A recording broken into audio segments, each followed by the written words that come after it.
بسم اللہ الرحمن الرحیم۔ 8 محرم کو امام علیہ السلام نے اپنے اصحاب میں سے عامر ابن قرظہ انصاری کو عمر سعد کے پاس بھیجا تاکہ اسے کہے کہ رات کے وقت دونوں فوجوں کی درمیانی جگہ پر امام علیہ السلام سے ملاقات کرے۔ عمر سعد نے اس بات کو قبول کیا، چنانچہ جب رات کا وقت ہوا تو عمر سعد اپنے 20 سپاہیوں کے ساتھ اور امام علیہ السلام اپنے ساتھیوں کے ہمراہ اس مقام پر پہنچے۔ البتہ امام علیہ السلام نے حضرت ابو الفضل عباس اور شہزادہ علی اکبر کے علاوہ اپنے تمام اصحاب کو واپس لوٹ جانے کا حکم دیا۔ اسی طرح عمر سعد نے اپنے بیٹے حفص اور اپنے غلام کے علاوہ باقی تمام افراد کو واپس جانے کا کہہ دیا۔ امام علیہ السلام عمر سعد سے مخاطب اور آپ نے ارشاد فرمایا، عمر سعد، کیا تم مجھے قتل کرنا چاہتے ہو؟ جس خدا کی بارگاہ میں تم نے جانا ہے کیا اسے نہیں ڈرتے؟ میں کس کا فرزند ہوں یہ تم اچھے سے جانتے ہو، بس اس گروہ کو چھوڑ کر ہمارے ساتھ آ جاؤ تاکہ تم خدا کے زیادہ نزدیک ہو سکو۔ ابن سعد نے کہا کہ اگر میں آپ کے پاس آ گیا تو وہ لوگ میرے گھر کو گرا دیں گے۔ امام علیہ السلام نے ارشاد فرمایا کہ میں تمہیں نیا گھر بنوا دوں گا۔ اس نے کہا کہ وہ میری جائیداد اور جاگیر مجھ سے چھین لیں گے۔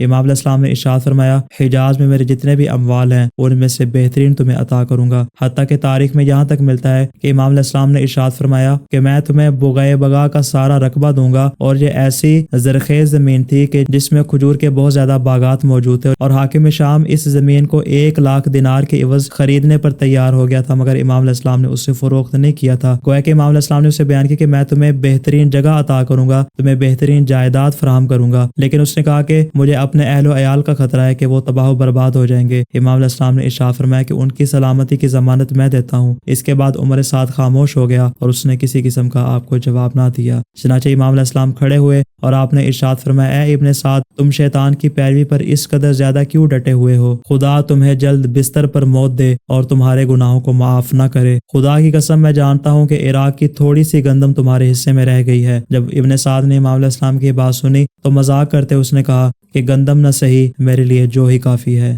اس کے بعد عمر ابن سعد اپنے لشکر کی طرف واپس آ گیا اور امام علیہ السلام اپنے خیام کی جانب واپس آ گئے۔ پھر عمر سعد نے ایک جھوٹا اور جعلی خط لکھا اور امام علیہ السلام پر تہمت باندھتے ہوئے اس نے ایک خط ابن زیاد کی جانب روانہ کیا، اور اس میں اس نے لکھا کہ خدا نے فتنے کی آگ کو بجھا دیا اور لوگوں کو ایک کلمہ اور ایک رائے پر متحد کر دیا ہے۔ اب حسین کہتے ہیں کہ یا تو وہ اس مقام کی طرف واپس چلے جائیں گے کہ جہاں سے وہ چلے تھے، یا وہ کسی اسلامی ملک کی سرحد کی طرف کوچ کر جائیں گے اور ایک عام مسلمان کی طرح زندگی گزاریں گے، یا شام کی طرف جائیں گے اور خود کو یزید کے حوالے کر دیں گے۔ اس کے بعد یزید کا فیصلہ ہے کہ وہ آپ کے ساتھ کیا معاملہ کرتا ہے۔ میں سمجھتا ہوں کہ امت کی خوشنودی اور بہتری بھی اسی میں ہے۔ یہ خط کس قدر سچا تھا اور کس قدر جھوٹا تھا، اس بات کا فیصلہ امام علیہ السلام کے ہمراہ آنے والے عقبہ ابن سمعان سے کرواتے ہیں کہ جو آپ کے زوجہ جناب ام رباب کے غلام تھے، اور عاشور کے دن عمر ابن سعد نے ان کو گرفتار کیا، لیکن جب معلوم ہوا کہ یہ غلام ہے تو ان کو آزاد کر دیا تھا۔ عقبہ کہتے ہیں کہ مدینہ سے لے کر کربلا تک، حتیٰ کہ امام کی شہادت تک میں آپ کے ہمراہ تھا، اور میں نے آپ کے تمام ارشادات، آپ کے تمام خطبات کو باغور سنا اور تمام باتوں کو سمجھا۔ یہ جو لوگ کہتے ہیں کہ امام حسین علیہ السلام نے فرمایا کہ میں کسی اسلامی سرحد کی طرف چلا جاؤں تاکہ ایک عام مسلمان کی طرح زندگی گزاروں یا خود کو یزید کے حوالے کر دوں، ایسا امام علیہ السلام نے ہرگز نہیں فرمایا، بلکہ آپ نے ارشاد فرمایا تھا کہ مجھے اجازت دو کہ میں خدا کی وسیع و عریض زمین میں سے کسی مقام پہ چلا جاؤں تاکہ وہاں جا کر دیکھوں کہ ان لوگوں کا معاملہ آخر کہاں پر ختم ہوتا ہے۔ بس عقبہ کی بات سے معلوم ہوا کہ ابن سعد نے جو خط ابن زیاد کے لیے لکھا تھا وہ جھوٹ اور تہمت سے زیادہ کچھ نہ تھا۔ گویا کہ اس خط کے ذریعے وہ چاہتا تھا کہ قتل حسین کی نوبت نہ آئے اور اس کو حکومت رہ بھی مل جائے۔ جب ابن سعد کا یہ خط ابن مرجانہ تک پہنچا تو اس نے اس خط کو اپنے ساتھیوں کے سامنے پڑھا اور کہا کہ عمر سعد اپنے رشتہ داروں کی دل سوزی میں لگا ہوا ہے اور ان کے لیے چارہ جوئی کر رہا ہے۔ تب شمر ذی الجوشن بھی وہاں موجود تھا اور اس نے کہا کہ اے امیر، کیا آپ عمر سعد کی اس طریقے کو پسند کرتے ہیں جبکہ حسین آپ کے پاس اور آپ کی سرزمین کے اطراف میں پہنچ چکا ہے؟ خدا کی قسم اگر وہ یہاں سے چلا گیا اور اس نے آپ کی بیعت نہیں کی تو وہ دن بدن طاقتور ہوتا چلا جائے گا اور آپ کمزور سے کمزور تر ہوتے چلے جائیں گے اور آپ اسے گرفتار بھی نہیں کر سکیں گے۔ لہٰذا حسین کی پیشکش کو ٹھکرا دیں ورنہ آپ کی شکست یقینی ہے، اور اگر وہ آپ کے یارو انصار کے سامنے تسلیم ہو جاتا ہے پھر آپ کا فیصلہ ہے، چاہے تو اسے معاف کر دیں چاہے تو اسے سزا دیں۔ جب شبر نے یہ مشورہ ابن زیاد کو دیا تو اسے اس کا یہ مشورہ بہت پسند آیا، تو اس نے خط تحریر کیا اور کہا یہ خط عمر سعد کے پاس لے جاؤ۔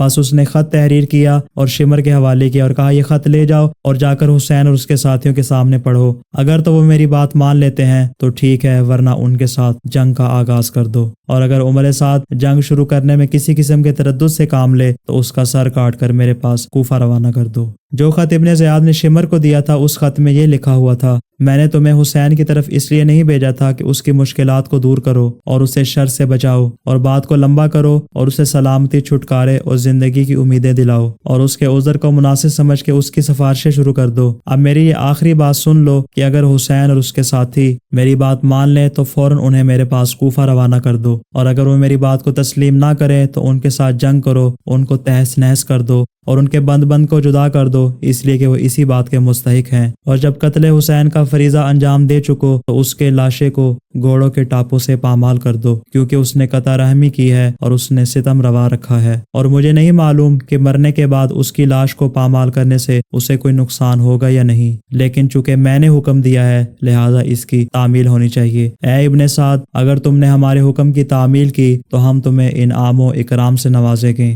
اور اگر حکم عدولی کی تو فوراً ہمارے لشکر سے معزول ہو جاؤ اور اس لشکر کی کمان شمر ابن ذی الجوشن سلولی کے حوالے کر دو، اس لیے کہ ہم نے اسے تمہاری جگہ پر متعین کر دیا ہے۔ یہ خط شمر نے ابن زیاد سے لیا اور اس کے ساتھ دربار میں عبداللہ ابن ابی محل بھی موجود تھا کہ بی بی ام المؤمنین جو کہ حضرت ابو الفضل عباس کی والدہ گرامی تھی، ان کا قبیلہ اور عبداللہ ابن ابی محل کا قبیلہ ایک تھا اور بی بی ام المؤمنین ان کی پھوپھی لگتی تھی۔ اس نے اور شمر نے مل کر ابن زیاد سے کہا، اے امیر، ہمارے بانجے حسین کے ساتھ ہیں، ان کے لیے ایک امان نامہ تحریر کر دو۔ ابن زیاد نے ایک امان نامہ لکھا اور اسے شمر کے حوالے کیا، اور شمر اپنی سالاری کا خط اور امان نامے کا خط، یہ دونوں خطوط لے کر وہاں سے کربلا کے لیے روانہ ہو گیا۔ السلام علی الحسین وعلی علی ابن الحسین وعلی اولاد الحسین